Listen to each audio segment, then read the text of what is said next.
El crimen fue menor es un podcast de poesía de Radio Huartes. Soy Fernando Montenegro, profesor de literatura en la universidad, crítico literario y sobre todo lector de poesía. En este podcast invito a un lector o a una lectora tan desquiciada como yo y le pido que lea un poema que le haya arruinado la vida. Después de la lectura comentamos el texto y nos dejamos llevar por él hasta que nos dejemos o hasta que nos boten del estudio. Este podcast se graba en los estudios de Radio Huartes en Guayaquil, Ecuador, y lo pueden encontrar en la página de la radio y también en Spotify. En esta tercera temporada, como ya les contamos del capítulo anterior, le vamos a dedicar a la poesía ecuatoriana y vamos a seguir hablando con mi colega, pana, Andrés Landázuri, que nos ha propuesto leer hoy un texto de David Ledesma Vázquez, poeta guayaquileño. ¿Cómo vas, Andrés? De vuelta aquí en estos estudios. ¿Qué tal, Fer? ¿Todo bien? Pues qué bueno continuar con esto. ¿No?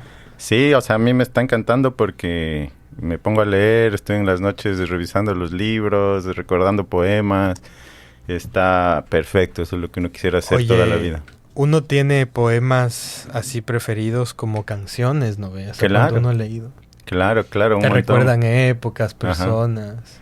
Sí, y a veces hasta se te vienen pues así versos que te memorizaste alguna vez y ya ni te acuerdas muy bien de dónde son. Claro. Pero hay unos que se quedan, sí. Sí, es verdad. Yo tengo unos versos en la cabeza tatuados que no sé de quién son. Ya. Y me paso buscando, o sea, a veces me paso buscando, voy a los libros.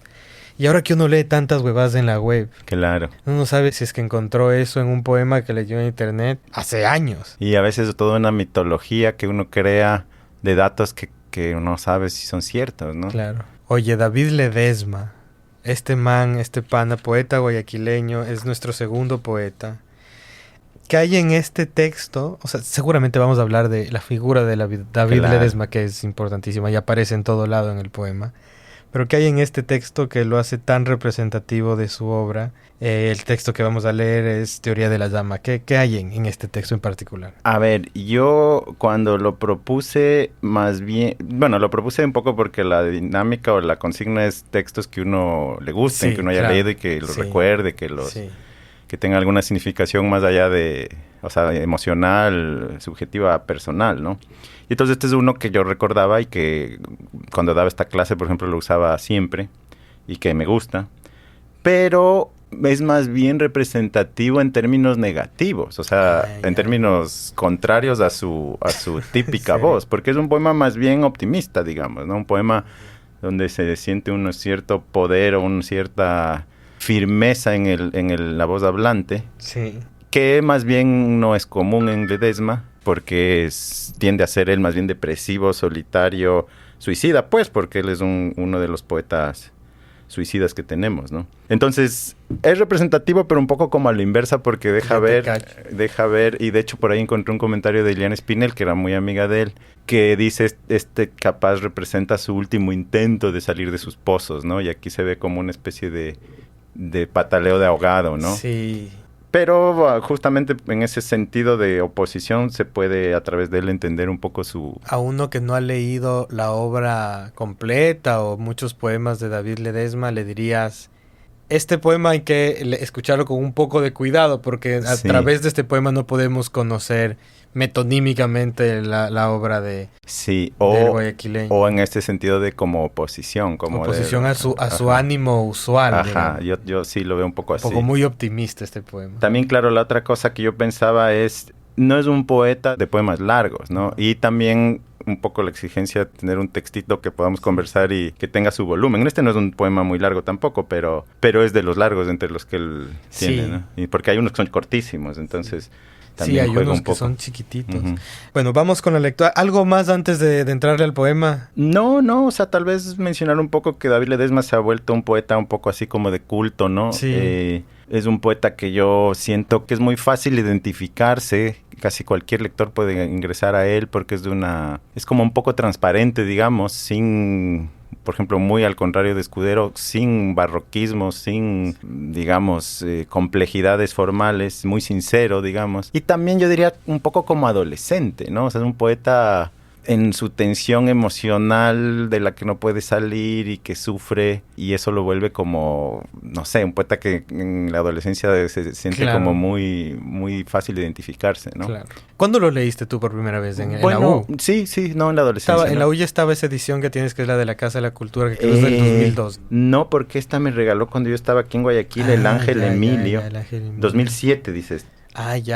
Esas son estas ediciones de... Ajá. Más bien son de ese año, ¿no? Del 2007. Por ahí son. Y el Ángel Emilio tiene aquí como un epílogo, un texto al final. Un texto al final. Entonces él me regaló algún rato que me vio por ahí. Entonces yo no sé cuándo habré leído, pero supongo que habrá sido en alguna clase, tal vez. Sí. Porque yo, digamos, de adolescente no leía poesía, no la entendía. Y fue en la U que descubrí, ¿no? Entonces debe haber sido algún momento en la universidad. Vamos con el poema. Entonces, aquí está Andrés Landázuri, que leerá el poema Teoría de la llama, de David Ledesma Vázquez. Teoría de la llama. Ya no soy más el hijo de mis padres, sobrino de mis tías, nieto de mi abuela. El ciudadano que portaba la cédula número 13-17-28-4, que en pie cantaba un himno nacional y que firmó David Ledesma, sobre cartas y cheques y canciones. He muerto en mí para resucitarme. Un nuevo ser me viste. Ya no puedo decir que soy un hombre, ni que vivo en tal parte, ni que amo, ni que soy. Ya no soy. Me transfiguro en una entera llama de poesía, que arde, crepita y ruge desde adentro. Puedo tener un rostro como un viento, un hueso como un río, una muerte como una canción. Mi ser no es esta canción. Mi ser no es esta costra. No soy yo. No es mi familia. No es mi pueblo. Ni es siquiera mi nombre. Es un espacio luminoso y puro. Un punto indefinido. Intangible. Inacible. Indescriptible. Una partícula de fuerza de combate que nutre con sus tremendas brasas. Ahora puedo morir. Puedo vivir también. Sobre mi cuerpo pueden caer piedras, puede bajo mis plantas hundirse el suelo. Y no caeré, ni sufriré dolor. La llama me alimenta. Me sostiene. Estoy enteramente poseído de una fuerza que es magia y armonía. No busco las palabras hermosas, ni quiero los sentimientos nobles. No busco ni siquiera el tono melodioso de la voz. No busco nada. Mi voz es parte de la llama. Es un instrumento al servicio de la llama. Y este fuego letal, sagrado, inexplicable, me nutre y me posee. Y ardo, nada más. Tocado estoy de gracia y de misterio. Esta fue una lectura de David Ledesma Vázquez del poema Teoría de la llama, publicado en el libro Antología General de 1962. Estoy en lo correcto, ¿no es cierto? Creo que no sé. Porque lo que pasa es que en el volumen que tienes, ajá, que es esta obra completa, hay un pequeño libro, digamos, dentro del... que se llama Teoría de la llama, pero ahí no está el poema. No está. Lo que me pareció medio curioso, y aparece en este siguiente colección adentro de esta obra completa que se llama... Creo que Antología General, pero puede que esté equivocado. Puede ser, no sé, aquí estoy viendo que más bien lo que dice es que estos son textos manuscritos, inéditos, claro, en su mayoría. Son póstumos, y creo que este es un texto póstumo. Puede ser. Realmente no sé dónde se ha publicado por primera vez, y como solo tengo esta edición, pues yo diría que no es en Antología General, pero podría ser. Ah, bueno, puede ser que no, ¿eh? Ahora, la cosa es que mucha de la poesía, por lo menos tardía, de David Ledesma, es póstuma, ¿no? Porque claro, el man muere en el 61. 61, sí. El man muere en el 61 con... que tiene 35 años. 27, porque él nace en el 34. Ah, claro, yo estaba diciendo 37, claro. La edad clásica de los suicidas, ¿no? No, pues 27 años, claro. Caso, ¿no? Ahorcado con una corbata amarilla. Con una corbata amarilla, esa es un poco la mitología, pero entiendo que esto está muy bien documentado. Sí. Porque hay muchas personas que hablan de eso, gente que lo conoció. Y hay algún poema previo en el que él habla de la corbata amarilla como una especie de anticipación, digamos, ¿no? Claro. Ahora, lo que sí es notable es que tenemos la fecha, porque es de noviembre del 56, más allá de dónde se publicó, sabemos que fue escrito en el 56. Pero bueno, claro, el asunto aquí, recogiendo lo que yo había dicho antes, es que la voz aquí es más bien una voz encendida, ¿no es cierto? Es una voz poseída por la poesía, transfigurada en una especie de estado superior o elevado, y por lo tanto podría entenderse como positiva, como afirmativa, como plena, ¿no? Está un estado, ¿no? Está un estado febril, encendido, encandilado. Y claro, lo que hace es encontrar en esto que llama la llama de la poesía, esa especie de... Él dice en un momento, me transfiguro en una entera llama de poesía, ¿no? Esa especie de estado particular, especial, en el que abandona todo y se convierte en esa especie de voz. Y dice, estoy de gracia y de misterio, ¿no? Entonces es un poema que uno lee más bien como potente en el sentido de una afirmación rotunda del yo que se siente poseído y pleno por algo, ¿no? Pero en toda la primera parte, antes de que él diga me transfiguro en una entera llama de poesía, está más bien ese tono que es muy típico en él, de como de despojo, de desencuentro, de no saber quién es. Todo esto de ya no soy más, el hijo de mis padres, el ciudadano que portaba la cédula, ya no puedo decir que soy un hombre, ni que vivo en tal parte, ni que soy, ya no soy. Claro, eso es algo... Es una negación. Es una negación del yo, ¿no? Del ser. Y eso sí es algo que está atravesando toda su poesía, porque, digamos, es un poeta... Quizá el tema fundamental es la soledad, ¿no? El no encontrarse, el estar desencajado, el no ser entendido, ¿no? En ese prólogo, en ese texto de Alejandro Carrión, que parece que es el primero que hace una especie de valoración así global fuerte, él lo llama como el distinto, ¿no? Eso es la cosa que lo singulariza. Es alguien como que siempre distinto y que no calza con el mundo. Y hay muchos poemas que tienen esta idea de no sé quién soy, ¿no? Hay unos poemas donde aparece, por ejemplo, espejos en los que no se reconoce. O hay una voz que dice, veo este espejo y no sé quién está ahí. Muchas imágenes huecas, ¿no? Muchas imágenes como sin contenido. Zapatos vacíos, me acuerdo uno. Y entonces, por eso es que Ileana Espinel en alguna parte dice que este poema puede ser como su último intento de asirse a algo, ¿no? Y entonces aquí está con su típico sentimiento de ya no soy, no sé qué soy, me pierdo a mí mismo, pero en este caso, que es un poco extraño, por eso no es tan representativo, hay algo de donde agarrarse y hay esa llama de poesía, con lo cual además se vuelve un poema muy significativo por la reflexión que hace en torno al ejercicio de la poesía, ¿no? Claro, ese espacio de construcción de uno mismo, de mi ser no es esta canción, no sé qué, es esta llama que me inunda, que me habita, que etcétera, ¿no? La llama me alimenta. Entonces medio está partido en dos partes del poema, porque es esta primera, o sea, tú dices desde el primer verso, que es una negación, claro, ya no soy más, es decir, que lo fue, hasta, y termina, ¿no? Ya no soy. ¿No? Dice, no soy nada de esto, ya no soy, insiste con eso. Uno hasta ahí podría decir, esta es toda la poesía primera de David Ledesma. Es un resumen de... Sí, quizá, ¿no? o toda, pero aquí pasa algo distinto, ¿no? Dice, porque yo sí, una de las cosas que veo en esta primera parte es como una búsqueda un poco infructuosa, ¿no? Una búsqueda un poco intuitiva de como quien efectivamente está diciendo, bueno, ¿quién diablos soy? Y no soy esto, y no soy esto, y no soy esto. Que me llama la atención algunos elementos de ahí, ¿no? Porque dice, yo no soy más del hijo de mis padres, y luego están las tías, y luego está la abuela. Bueno, no soy eso, no soy mi familia extendida. Y luego algo muy curioso, que es un número de cédula. Cierto, ¿no? Bastante corto, ¿no? Lo que te dice que el Ecuador era bien chiquito en ese momento. Porque ¿cuántos dígitos tiene la cédula actual? Como 10. 10. Y esta tiene 7, ¿no? Sí. Cédula. Tiene esa presencia de decir, bueno, tampoco soy un ciudadano. No soy un hijo, no soy un ciudadano. Y sin embargo, lo único que soy es un material muy etéreo también, que es su nombre, con el que firma cheques. Que eso me pareció una palabra rara que aparezca ahí. Sobre cartas, cheques de canción. A mí me habla un poco de la extracción de clase de David Ledesma, que venía de una familia burguesa, acomodada, que se permitía hacer viajes a Buenos Aires, todo es lo que famosamente sabemos, y que su firma, que es la firma no de libros, no de un poema, no del autor, sino una firma de cartas, como si ahí estuviera la verdadera, o una literatura falsa, ¿no? Cheques y canciones.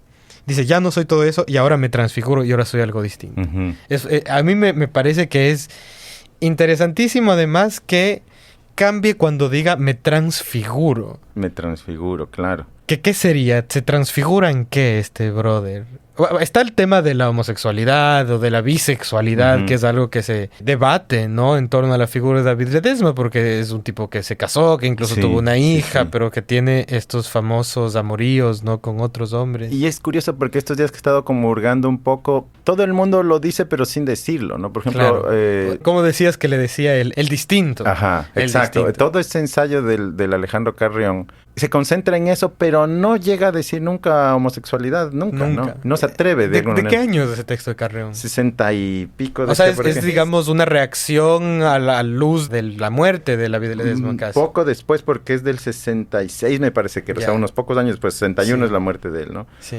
Y es un intento como de recoger su figura. Dice es un man distinto. Dice distinto. Y hace como incluso juegos metafóricos para definir su amor apasionado y demás, pero nunca dice, pues, era homosexual, ¿no? Homosexual, claro. Y en general, de los textos que yo veo, así son. O sea, nadie dice abiertamente, capaz nunca fue del todo claro tampoco, ¿no? Sí.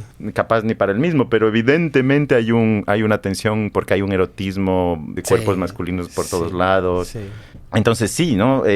Claro, yo veo también un poco este poema, sí podría ser una especie de síntesis de su obra porque toda ese conflicto, toda esa no encontrarse, ese no hallarse, esa crisis existencial, se trasboca en poesía, ¿no? Claro. O sea, eso es lo que a la larga hace que su obra sea perdurable. Son unos poemas, ahí decía Alejandro Carrión, y creo que coincido, que hay algunos poemas de Ledesma que son de los más intensos que se han escrito en la poesía ecuatoriana, y más intensos en su apertura y sinceridad, porque son como muy prístinos, no son poemas complicados, pero son desgarradores, y entonces a la larga esa tensión y ese transformarse, ese transfigurarse en la llama de la poesía es lo que hace de él perdurable, porque parecería entonces que en la escritura es donde él encuentra un mecanismo de dar sentido a esas crisis, a esas categorías de distinto. Claro. Y es lo que entonces nutre a su poesía con una fuerza que es particular, ¿no? Sí. Es la expresión de y por eso yo decía que es como una especie de poeta adolescente, porque toda su poesía es la expresión de una tensión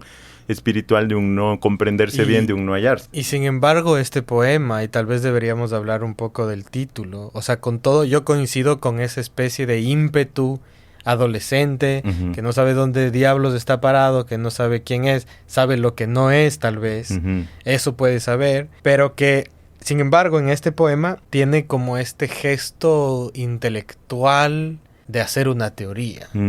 Porque el título del poema es Teoría de la Llama. Sí. Creo que podemos entender bastante bien qué es la llama, claro, que es la poesía. Ajá. Porque lo dice, la llama de la poesía. Pero no sé qué es lo que entiende por teoría. Porque además, pensando en esto que estás diciendo, él, o sea, hacia el final, no es que está diciendo como yo acudo a la poesía para salvarme. Para no salvarme, sino la poesía me atraviesa y yo dejo de ser yo y paso a ser eso, ¿no? En el momento que dice... Mi voz es parte de la llama, es un instrumento al servicio de la llama. Dice, no busco palabras hermosas, ni quiero los sentimientos nobles, no busco ni siquiera el tono melodioso de la voz, no busco nada. Mi voz es parte de la llama. Entonces la llama, la poesía se vuelve algo, y ahí estaría un poco esta dimensión de la teoría, que no es pues es una especie de entidad mayor a él. Que no solo le pertenece a él. Claro, es una especie de esencia. Sí, y que los toca a varios, porque una de las cosas interesantes de la historia de este poeta es que creo que dijo alguna vez Alejandro Zambra esto sobre los poetas, que dice, los novelistas son gente solitaria, los poetas son siempre gregas, siempre están de a grupos, vienen de agajos. Y este man es un ejemplo, ¿no? De haber sido abrazado por el grupo de Guayaquil, el Club 7. Que él crea, entiendo. Que él crea con Iliana Espinel. Esta relación que tiene muy, muy cercana también con muchos amigos con los que trabaja en esta radio, que tienen este programa, digamos, protocomunista en favor de la Revolución Cubana y de tal. Como que la llama no es solo mía, la llama es de nosotros, y yo estoy al servicio de la llama, ¿no? Eso me parece interesante. Entonces, claro, es tal vez donde él encuentra una posibilidad de adscribirse a eso que no tiene, que es no saber qué es, ¿no? Claro. Entonces la poesía es esa entidad, digamos, que a la que él se vuelca y lo posee. Claro, es así, ¿no? Se me vino un poco a la cabeza que creo que es la misma Ileana Espinel que dice en ese comentario el asunto del tema de lo social y de la cercanía con Cuba, ¿no? Porque hay algunos textos de él, no muchos, que también aparece este tema, como que parece ser un momento de búsqueda de nuevo un gregarismo, una nueva comunidad, pero que también lo ve como fracasado. Ella dice que es uno de los del Club 7, de los compañeros de él, creo que es Carlos Abadie Silva, que es el que lo seduce hacia el discurso comunista y hacia Cuba, pero que él va a Cuba y vuelve muy decepcionado. Cosas por el tratamiento a los homosexuales. Que tampoco lo dicen, pero claro, ese es uno de los rasgos más negros de la Revolución Cubana, fue cómo se trató a los homosexuales, ¿no? Yo supongo que eso habrá sido parte de su desencanto. De su desencanto, pero entonces vuelve muy, muy decepcionado con ese asunto. Entonces ahí también hay una ruptura, y además, como eso ocurre, pues debe haber viajado en el 59, supongo, por ahí. Sí. Entonces, una de sus crisis finales, posiblemente. Claro, porque en el 61 se muere. A mí, ¿sabes a qué me recuerda mucho? Me recuerda al suicidio de Paul Celan. Ah. Porque la mitología dice que, y te voy a plantear otra forma en la que a mí Ledesma Vázquez me hace acuerdo a Paul Celan, más allá de que son bien distintos, porque uno podría decir por momentos que Ledesma es más bien un poeta hasta lo que tú dijiste, simple. No hay imágenes demasiado complejas, es una poesía muy intuitiva, a veces hasta repetitiva. No, porque aquí se nota clarito que es como un tren de pensamiento en el que va, ¿no? En esta parte intangible, inasible, indescriptible. Claro, son solo una palabra por verso. Y que se deja llevar por el sonido, no por lo fonético.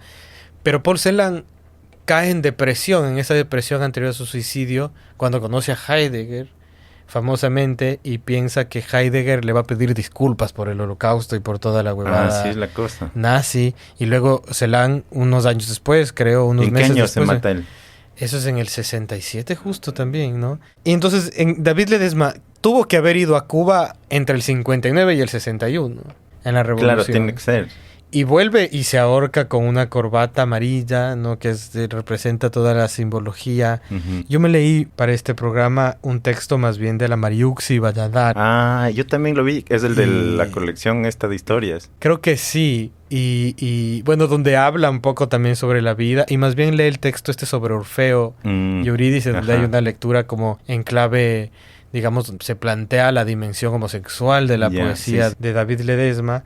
Pero también veo en volviendo del suicidio, no veo aquí, porque todavía no ha sucedido esa desilusión, pero tampoco veo un programa político socialista en este pueblo. No. Con los que coquetea en poemas anteriores. Sí. Del hombre trabajador que está ahí. No ese es el mundo de este man. No. Por eso es lo que dice Espinal, que ese fue un intento de su compa Abadie Silva de darle un sentido. De traerle a este. Pero que él intenta porque va a Cuba y hace los programas radiales, no me acuerdo el nombre, pero finalmente tampoco calza ahí. Claro. Pero eso tal vez no calza en ningún lado. No calza en ningún lado, tal vez solo justamente en la potencia de la poesía. O sea, eso es lo único donde él encuentra una... Sí. En no sé si es el mismo, pero yo estaba revisando en la colección esta de historias de la literatura que publicó La Andina con Corporación Editora. Ahí hay un capítulo de Club 7 que escribe la Mariuxi Valladares. Y ahí me acuerdo que en alguna nota o en algún lado refiere a algún artículo que se llama ¿Por qué solo había 5 en el Club 7? Claro. Y se barajan 2. Y se barajan 2, uno de los cuales es Miguel Donoso Pareja. Pero en esta nota, no sé si es de ahí exactamente, pero él dice que Miguel Donoso Pareja, tiempo después, reconoció que él se salió de ahí por la homosexualidad de Ledesma y no sé qué otro más. De un par, y que en ese rato ellos no supieron cómo reaccionar. Y que de hecho, pues años después, Miguel Donoso, cuando confiesa eso, pide disculpas pero... Es cierto.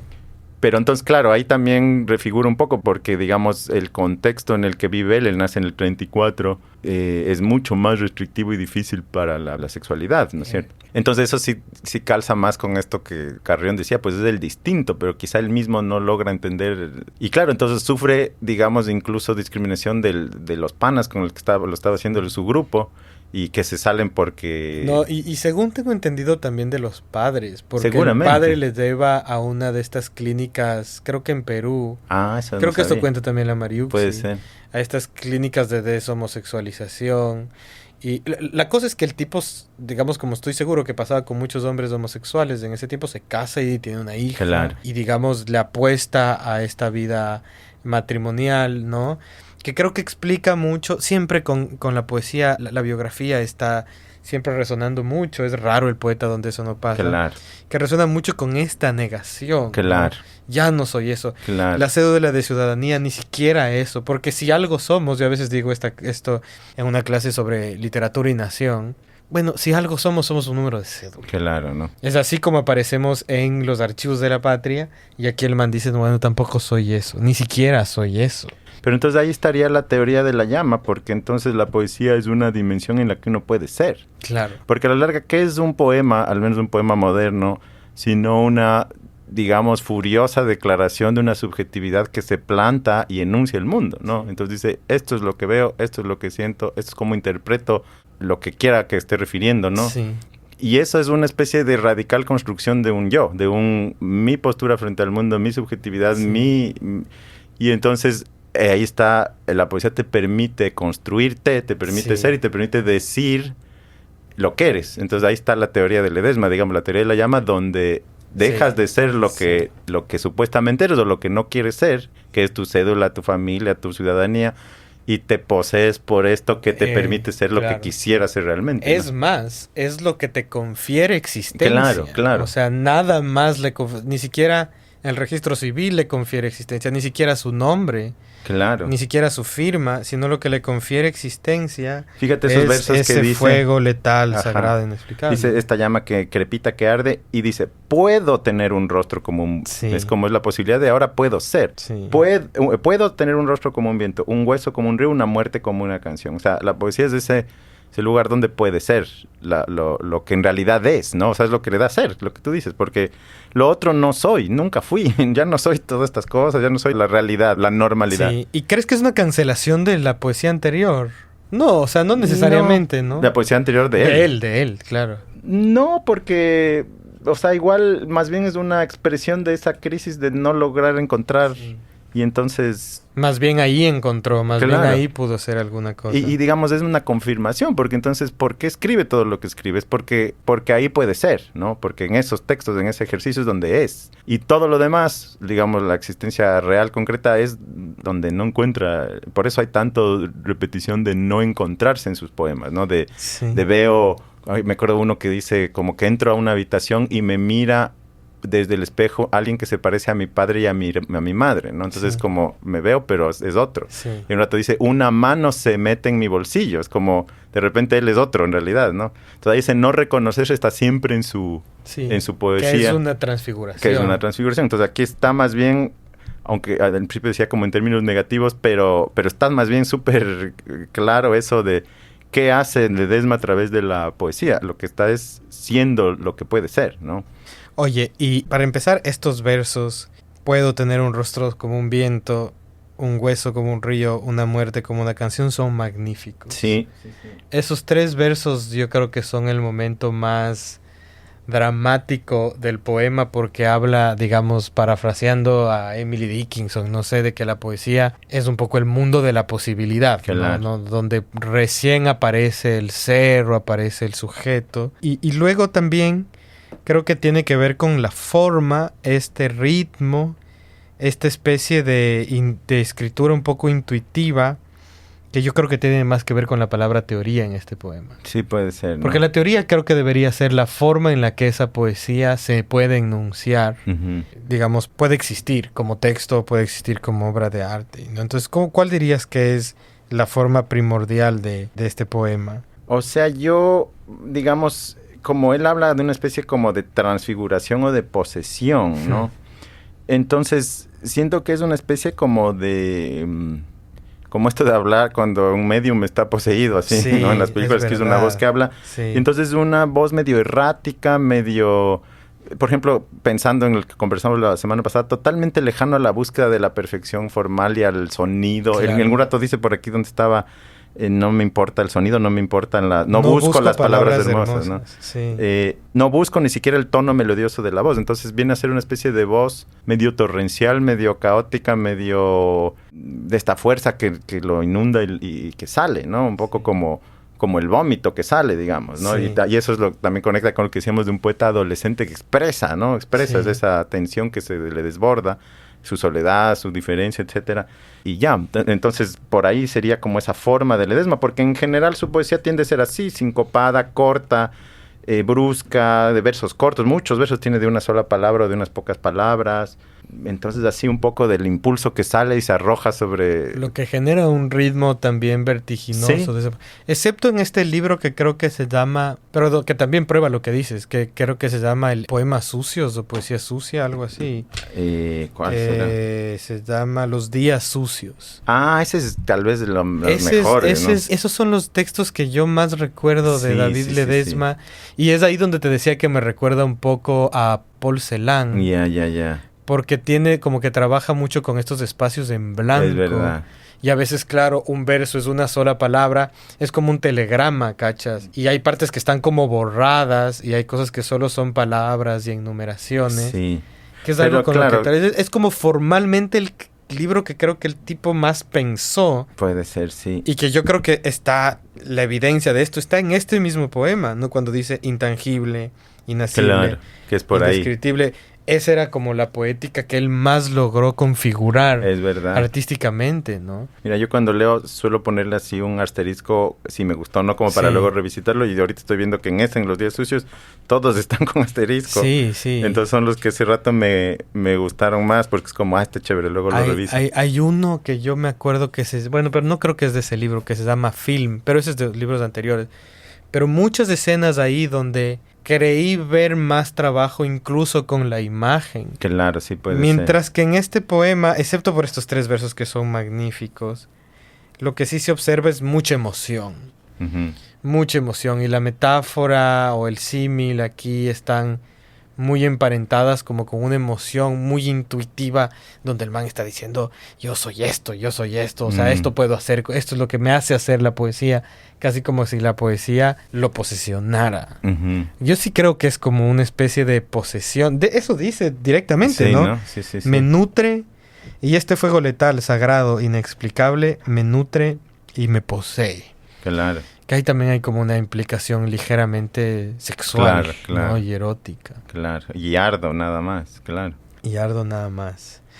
Hay otros misterios en este poema, pero... Pero digamos, yo sí entendería entonces su estética es un poco una estética de lo abrupto, del arrojar. Que claro, en este poema que tú dices, en este poemario, como que hay un paso de configuración adicional, ¿no? Pero sigue siendo así como un torrente, ¿no? Como un... palabras sueltas. Sí. Amaga mucho que en la página y sobre todo en esa edición que es de... grande. Para los que no nos están... Porque nadie nos está viendo. Es una edición en A3, diríamos, claro, ¿no? Sí, es grandote. Es grandote, entonces se ve ese poema como mucho más espaciado y uno piensa que hay un juego más vanguardista ahí. Sí. Pero no, es solo el juego con los espacios dentro del poema en lo visual. Pero que se lea así, yo creo. O sea, yo al menos cuando intenté leer, a veces leo estos poemas en voz alta, yo lo leería, por ejemplo, léete esos 4 primeros versos de ese poema que se llama... La cabeza. La cabeza. Es buenísimo ese poema. Sí. Cabeza triste, degollada, sola, cabeza en busca de mi cuello, ausente, en busca del instante desolado en que repito y cuento los difuntos. ¿Así sigo? Es eso, sí, ¿no? Sí, sigamos. Las largas viejas secas, los extraños que cruzan enlutados por la calle. Cuando grito azorado, no estoy solo. Cabeza enferma de pasión, rajada. Ya no quiero cabellos, pensamientos, nada que sea dolor, que sufra muerte. Hoy quiero ser sencillamente impuro, no el peso de los días ni el reloj. Quiero la paz intermitente de un día sin cabeza entre las manos. Y ahí muere. Sí, ahí muere. Sí. O sea, y, claro, ahora que lees ese texto, sí noto más, ahora que lo lees en voz alta, no noto tanto digamos... la posesión. Y el drama, digamos, de la tensión dramática de Teoría de las Damas. Sí, es verdad. Que es algo que me gusta porque normalmente lo que está asociado a la palabra teoría claro. es lo más cerebral, lo más abstracto... Y aquí es un poema muy apasionado. Muy apasionado, ¿no? Sí. De la llama que lo... Pero hay otros misterios del poema. Ya hablamos del número de cédula. Uh-huh. Yo explico esto de las tías y la abuela con la misma lógica de la repetición, esta medio intuitiva y medio automática de palabras, asociación. Lo que sí no entiendo es el último verso, que capaz va a leer sobre ese último verso. Tocado estoy de gracia y de misterio. Y de misterio. Con mayúscula. Cierto, gracia con mayúscula. Y misterio. ¿Qué diablos son la gracia y el misterio? Porque creo que la llama es claro que es la poesía o la metáfora de la poesía en estos términos que ya conversamos. Pero luego al final nos mete estas dos palabras que también están en mayúsculas como la palabra llama. Entonces están asociadas de esa manera. ¿Qué crees que son? Porque es el último verso del poema. Claro, ya es además, retorciendo un poquito, la llama lo alimenta y dice, este fuego letal, sagrado, inexplicable, me nutre y me posee. Hay una huevada mística ahí. Hay una huevada mística y un asunto también de incomprensión, ¿no? Entonces, y ardo nada más. O sea, es una cosa que yo no puedo entender, que me posee, que me devora, que me obnubila, que me supera, y yo simplemente ardo. Y estoy tocado de gracia y misterio. Entonces, digamos, gracia creo que se podría entender un poco más por el estado que la misma imagen de la llama y de esta posesión convoca, ¿no? O sea, es una especie de iluminación, de estado, no sé, beatífico, místico. Pero misterio, en cambio, es más oscuro, ¿no? O sea, ahí hay una cosa aquí que no es comprensible, que no se puede develar, que no se puede comprender. Entonces esta poesía, esta llama, te da o le da a la voz poética una iluminación, una gracia, una elevación, como una especie de comprensión mística, pero también lo deja un poco a oscuras, ¿no? Sí. También es un misterio, ¿no? Digamos, a través de esta llama soy, ¿no? Sí. Pero ¿qué diablos es esta llama? Sí. Claro, ¿de dónde viene? A la larga no la puedo explicar. No la puedo explicar y solo me consume y me arde y ya. Entonces vuelve un poco esa idea de un poco como el poeta adolescente que vomita lo que siente sin poder controlarlo ni entenderlo. Hay algo de eso en él, ¿no? Entonces es la poesía como estado un poco de iluminación y de comprensión, que sería la gracia, pero también de incomprensión y de misterio, ¿no? Pero tampoco tanto. Claro. O sea, la poesía tampoco explica... Hay una oquedad en la... Porque yo te iba a decir, ya ahorita que hablamos tanto del poema, empiezan a venir imágenes, ¿no? Entonces te empiezas a imaginar a David Ledesma literalmente en llamas como Juana de Arco. Claro. ¿No? En una especie de inmolación mística de este personaje que no pertenece a ese mundo, ya sea por la cuestión de su sexualidad, ¿no? Y que digamos que a la larga se suicida, que es una forma de inmolación. Claro. Y que si no es un poema justo que anticipa esta especie de sacrificio, claro, en el que se consume en llamas muy a lo Santa Teresa de Jesús, ¿no?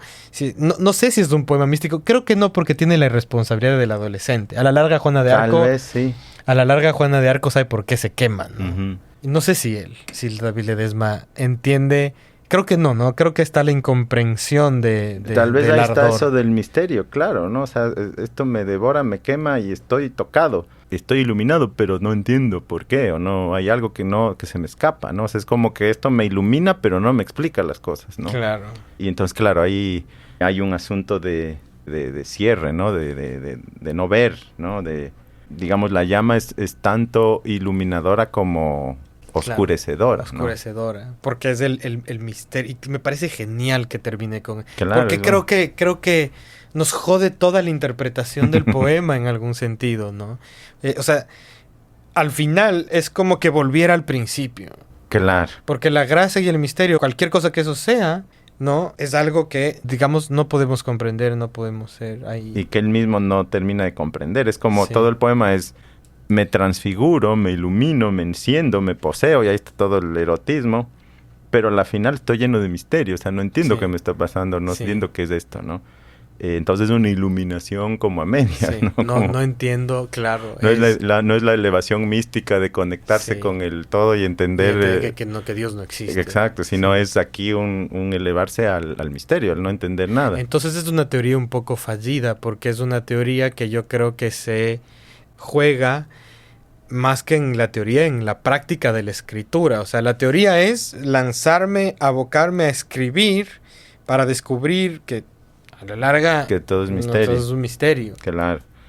Claro, y esa es la... Oye, ¿qué lugar crees que ocupa o sea, es un poco odioso que hagamos este ejercicio, pero ¿qué lugar ves que ocupa David Ledesma? Yo recuerdo que no lo había leído mucho, pero sí que cuando vine a vivir a Guayaquil y hablé con los poetas, sobre todo los más jóvenes de Guayaquil, algunos poetas homosexuales que trabajaban el tema, digamos, era un ícono realmente, casi una figura, un ícono pop, ¿no? Que circulaba, digamos, en las calles de Guayaquil. ¿Lo ves así? ¿Ves que tiene esa yo estatura? Diría que en este momento es ya uno de los canónicos, porque claro, ya no hay antología que no lo recoja, el hecho mismo que la Casa de Cultura pues recoja su poesía junta, la memoria de vida, ya se ha vuelto, pero creo que su origen sí es un poco así.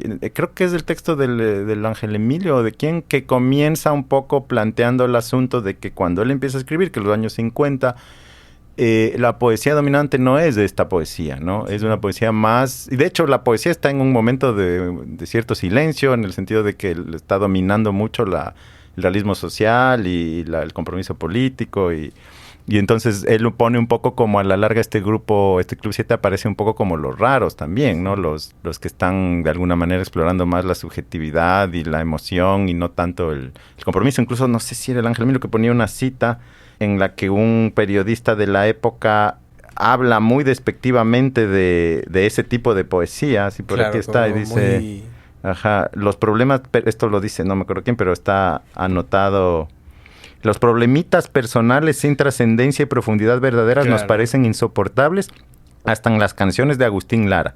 La poesía, absolutamente nada tiene que ver con toda esa cursilería. La poesía es una espada flamígera para cantar y defender con pasión el amor y la libertad, para cantar y luchar. Esto lo dice algún crítico, Luis Cardosa y Aragón, en Cuadernos del Guaya 1953. Lamentando, ¿no? la poesía de estos jóvenes poetas guayaquileños. Y entonces se los ve un poco también como, no sé, evasionistas, no sé si hasta medio... Sí, que no están hablando ni de los grandes temas de la poesía ni de los grandes problemas de su tiempo. Entonces yo sí diría, ellos nacen un poco a contracorriente de la cosa dominante, y eso sí los vuelve como un poco raros, ¿no?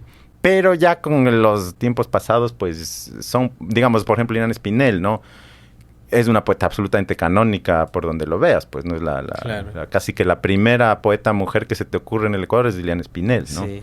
Entonces, yo creo que ya con el tiempo, pues ocupan un lugar bien preponderante en una línea que es por donde hemos dicho, ¿no? Una poesía, digamos, muy impresionista, muy del sentimiento, pero por eso mismo tal vez muy libre, ¿no? O sea, que no está condicionada por estos discursos un poco comprometidos, sino que se lanza al misterio de la posesión y de la voz que me inunda. Sí.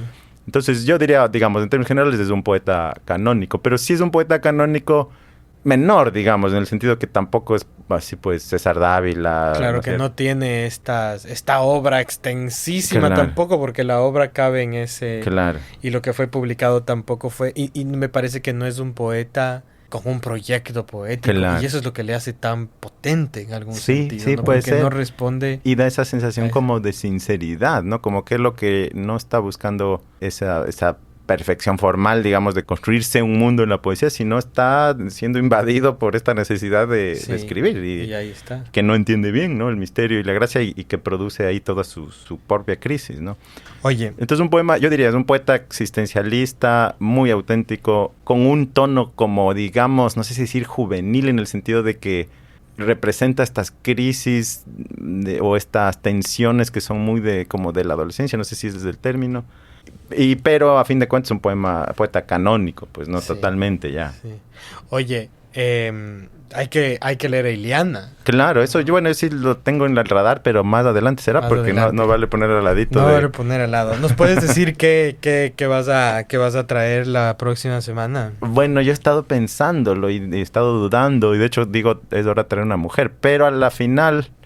El que se me vino, estoy dejando un poco, tratando de dejarme llevar por la intuición es este poema del Francisco Granizo, que se llama Nada más del verbo, que es un poema, digamos, largo, con varios fragmentos, pero puede funcionar algún fragmento potente ahí, ¿no? Que Entonces ese es el que me tincó. Estoy diciendo, a ver, a donde me tinque hacia allá voy, ¿no? Pero a los que nos va... ¿Qué ibas a decir algo más? No, eso. Entonces yo diría para la próxima Francisco Granizo nada más del verbo. Nada más del verbo. Entonces, buenísimo, ¿no? La próxima semana vamos a volver con otro poema. Andrés, otra vez gracias por venir, pana. No, gracias a ti. Estuvo bien. Creo que me voy pensando que este poema es más complejo, ¿no? De lo que parece, sí. O sea, de lo que estaba, de las lecturas anteriores. Claro, ya el término teoría me causaba una inquietud ahí, pero creo que ya como en la performance del poema o en lo que hace el lenguaje, y creo que hay otras huevadas y me quedo súper inquieto con tu lectura. Gracias por venir. A ti, nos veremos la próxima. Nos vemos la próxima, y a quienes nos escuchan, recuerden que este episodio ha sido grabado en los estudios de Radio Artes y pueden encontrarlo en la página de la radio y también en Spotify. Nos vemos la próxima semana. Chao, chao. El podcast El Crimen Fue Menor es una producción de Radio Artes y fue grabado en sus estudios ubicados en el Centro de Producción e Innovación Manzana 14, Guayaquil, Ecuador, 2025.